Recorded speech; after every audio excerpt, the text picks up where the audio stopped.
And welcome to the top 5 most important cinematics in Warcraft history. Just to emphasize what these are not my favorite cinematics. That would be a different list entirely. These are what I think tell the stories of something that had very far-reaching effects for the story of Warcraft as it is. And it covers Warcraft as well as World of Warcraft. Now, in reality, all of the cinematics have been taken from Warcraft 3 or World of Warcraft, because none of the ones in Warcraft 1, which didn't really exist in any great sense, or Warcraft 2, I thought had as far-reaching consequences as any of these ones. I've also tended to steer clear of cinematic trailers, because although they may or may not be involved in the storyline, I'm talking about in-game cinematics that directly follow on from a part of the game. There is going to be a bonus 6th one at the end, but hopefully you'll see the reason for that when we get to the end. I'm going to do these in chronological order, not in order of importance, just so that it can tell a little bit of a narrative as well. The first one I'm going to talk about is really the start of Warcraft 3. This features the resurrected form of Medivh, the Last Guardian, trying to persuade, and successfully doing so, Thrall, the new Orc war chief at the time, to move his people to Kalimdor and to settle there. The far-reaching effects of this are fairly obvious for anyone who played through that. Medivh knew that the Legion were assaulting Azeroth. The Orcs and the humans were just fighting against each other. The Orcs had never really had a homeland to call their own on Azeroth in all of this time. They were simply assaulting the human lands, taking them over, and then having them recaptured, put into internment camps. Thrall needed to find his people a proper home, a settlement. Medivh was pointing the way, but also Medivh knew that he needed the human, the Orcs, and ultimately the Night Elves later to band together to form an alliance with each other in order to defeat the Legion, who would otherwise destroy Azeroth.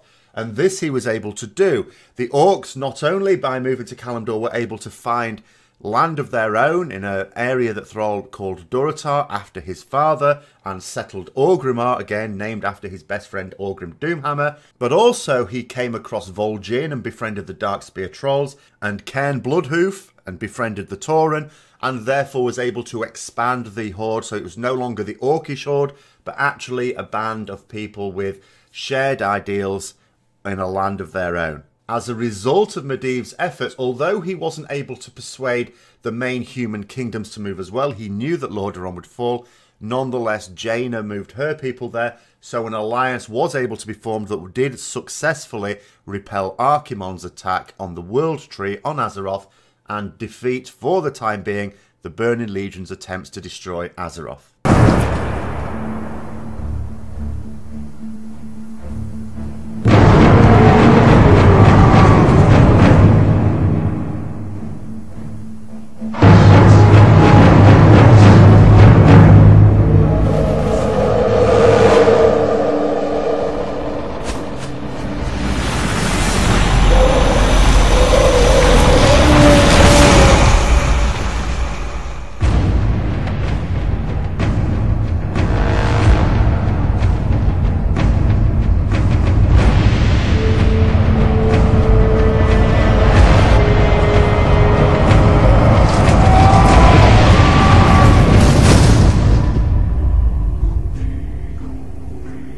Heroes arise to challenge fate and lead their brethren to battle.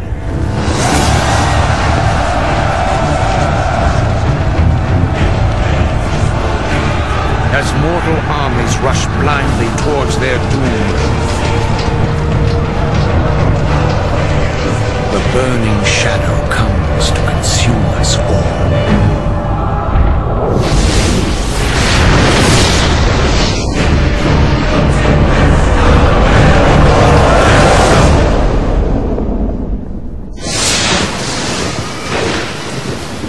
You must rally the Horde and lead your people to their destinies.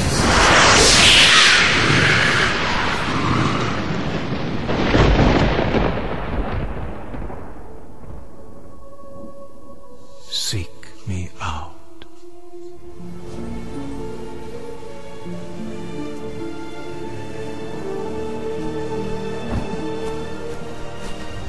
The second cinematic really harks back to the beginning of the Orcish Horde. The Orc invasion of Azeroth was really orchestrated by the Legion as a way of weakening the forces of Azeroth. To this end, they gave the Orcs the bloodlust as a result of drinking demon blood.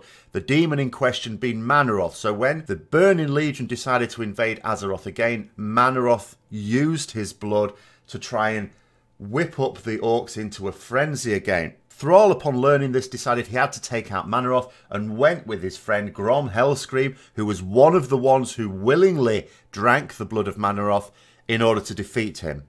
Thrall was unable to do this, but Grom Hellscream did actually kill Manaroth. He died in the attempt, but he was able to say that he had freed himself.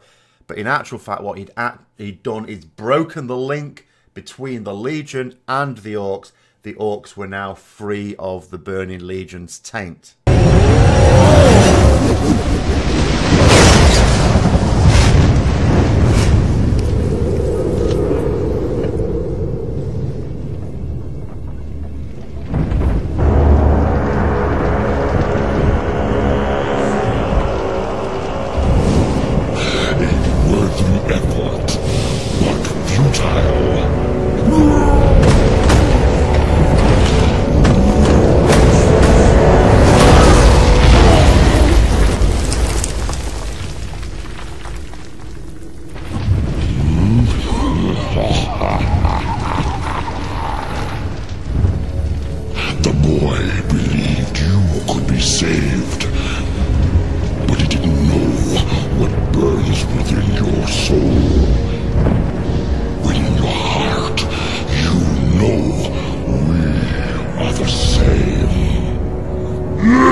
The blood haze has lifted. The demon's fire has burnt out in my veins.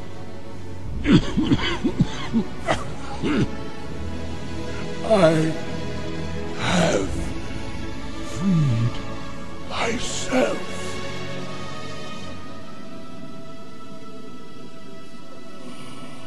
No, old friend. You freed us all.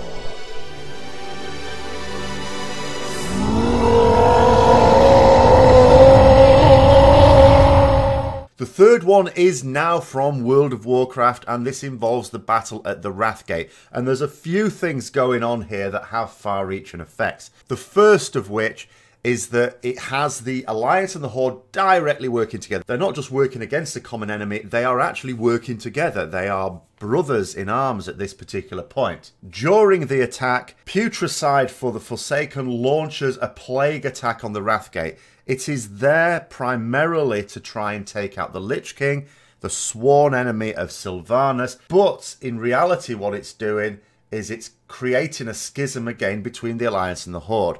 Bolvar falls to this, but he doesn't die. This eventually leads him to becoming the new Lich King, and although that might be a story that sort of ended, the events of Legion suggest that maybe it's not, and maybe he's not going to simply sit there as the jailer of the damned as he described himself at the end of Wrath of the Lich King, but in fact maybe he is going to start becoming a new Lich King threat to Azeroth. On the other side of things, the Horde themselves have since then become very suspicious of the Forsaken in case they decide to use the plague again. Just the idea of it is morally abhorrent to members of the Horde just as much as members of the Alliance.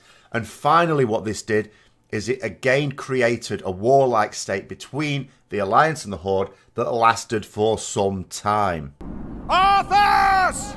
The blood of your father, of your people, demands justice! Come forth, coward, and answer for your crimes!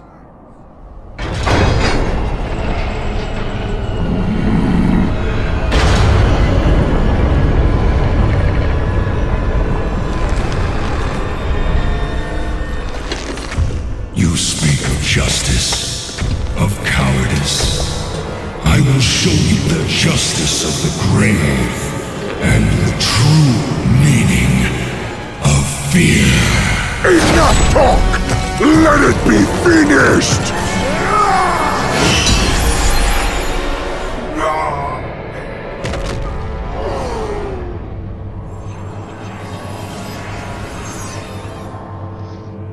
You will pay for all the lives you've stolen, traitor! Boldly stated, but there is nothing you can... What? Did you think we had forgotten? Did you think we had forgiven? Behold now the terrible vengeance of the Forsaken! Sylvanas. Death to the Scourge! And death to the living! Fall back!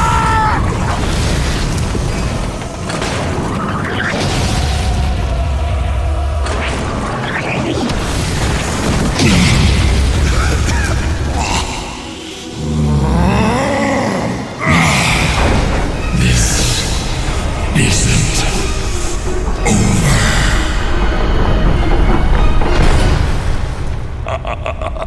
Now, all can see. This is the hour of the Forsaken. We're finished. No escape for any of us.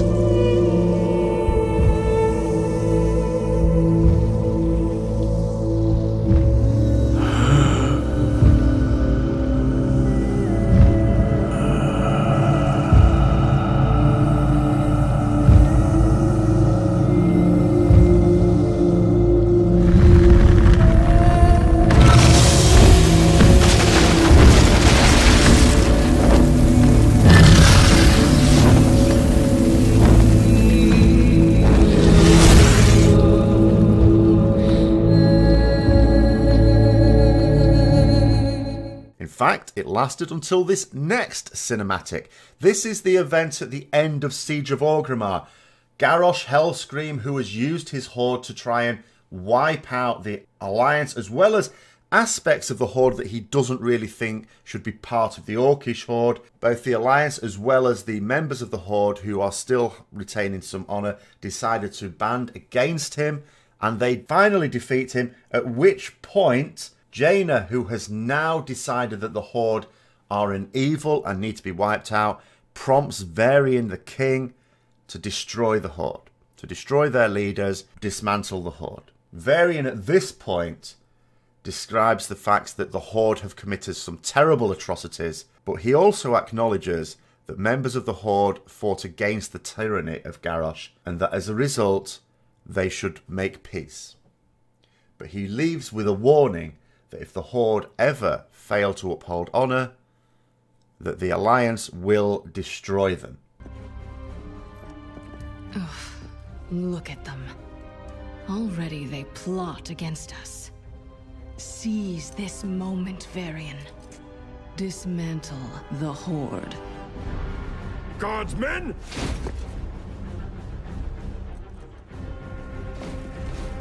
Father, what are you doing? What a king must do. I will speak to your war chief.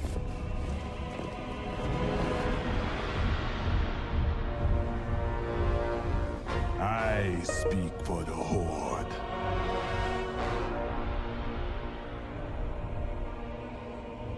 Very well.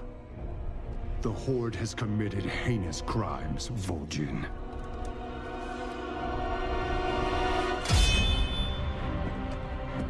But some among you fought against Garrosh's tyranny. For that, I am willing to end this bloodshed. But know this. If your Horde fails to uphold honor as Garrosh did, we will end you. Now, this is a result that vol'jin and the wider Horde may well be quite pleased with, but sometime later at the beginning of the Legion events, when vol'jin is mortally wounded, he does something quite remarkable, the reasons for which we will not find out just yet, but this brings Sylvanas to the throne of Warchief. Now, this has very far-reaching effects which we haven't even really begun to see yet. First of all, as we know from the synopsis of the novel that will be coming out next year, Sylvanas has moved to Orgrimmar. She has to spend a fair amount of time in Orgrimmar as Warchief of the Horde. Otherwise, other members of the Horde, who, remember, are not necessarily totally taken with the idea of Sylvanas of Warchief, they accepted it because vol'jin said this must happen. They accepted his word, but they don't understand. So she has to be there as the war chief. But that means she's moved away from Undercity, and there are talks of her authority being usurped. Now remember, she's already experienced this. Professor Putricide at the Wrathgate did what he did without Sylvanas' permission. In fact, she was not at all in favour of this. That was effectively a coup there, which Sylvanas had to quash. She's now getting word that there's similar disapproval of her moving away from the Undercity there. So she's in a situation where the Forsaken of the Undercity are maybe deciding that Sylvanas does not have their best interests at heart. Those in Orgrimmar, the wider Horde and Kalimdor, need her there in order to reinforce her authority as War Chief of the Horde. It's creating a huge problem, and we also know that Sylvanas wants to instigate war with the Alliance and wipe out the Alliance. She sees the constant conflicts as detrimental. It could well be seen that the events from the cinematic for Battle for Azeroth, the next expansion, are as a direct result of Sylvanas being elevated to War Chief and then enacting policies that perhaps other Horde leaders would not have done so without provocation. As a result, for some time to come, the elevation of Sylvanas to War Chief is going to have a tangible effect on the relationship between the Alliance and the Horde. Windrunner, come forward. War Chief. The lower spirits say death will claim me soon. In the end, death claims us all. But the Horde will live on. I have never trusted you. Nor would I have ever imagined in our darkest time that you would be the one to save us. The spirits have granted me clarity, a vision. They whisper a name. Many will not understand, but you must step out of the shadows and lead. You must be War Chief.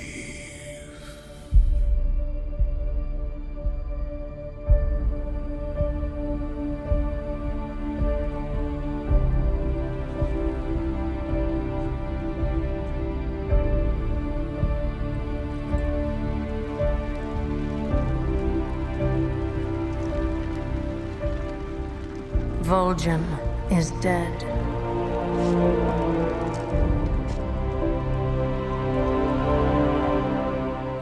Who among you will help me avenge him?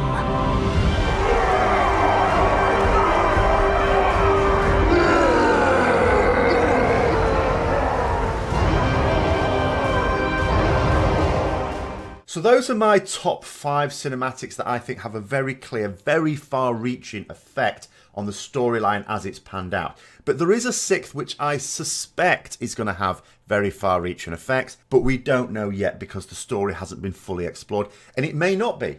So that's why I couldn't really include it as part of the most important cinematics, but I have a sneaking suspicion it is. Now, the reason for this is, up until very recently, we've always sort of accepted the idea that the two fundamental forces of the light and the void has only our deaths in its mind. It wants to destroy us, it wants to corrupt us. The light is always seen as this thing that wants to preserve life, preserve freedom, preserve peace.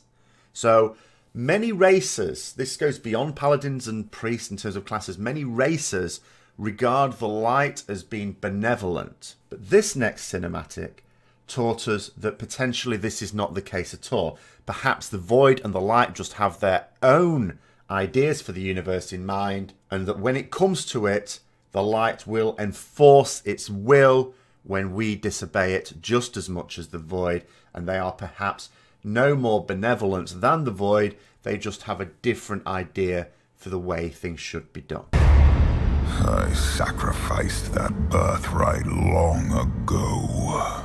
Do you not wish to reclaim what was lost? To be whole again? The Legion's end is all I seek. My child, you've given so much for so little. Your true potential, your redemption, lies before you. Let go of your shattered form and embrace the light's power. I've traded my freedom for power before. The prophecy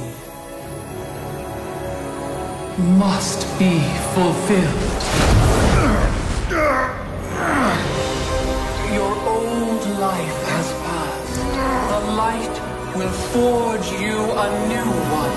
It is not yours to take. The light will heal your scars. I am my scars. The light is your destiny. My destiny is my own.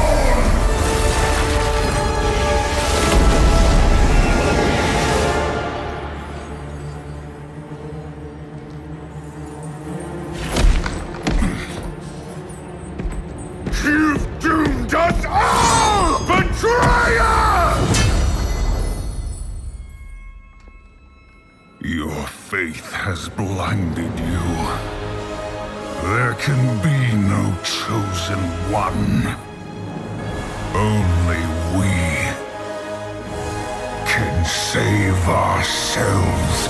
So I wonder if you agree with my top 5 most important cinematics for the storyline of Warcraft. Were there any in there that you felt I missed out? Of course, I'm sure there will be. And as I say, these are not my top 5 favourite cinematics. These are just the ones that I think had the most far-reaching effect. Let me know what you think in the comments below. I hope you enjoyed it. If you did, don't forget to give it a like. Subscribe if this is the first time to my channel for further content. Share with other people who may be interested. And until next time, I'll see you later.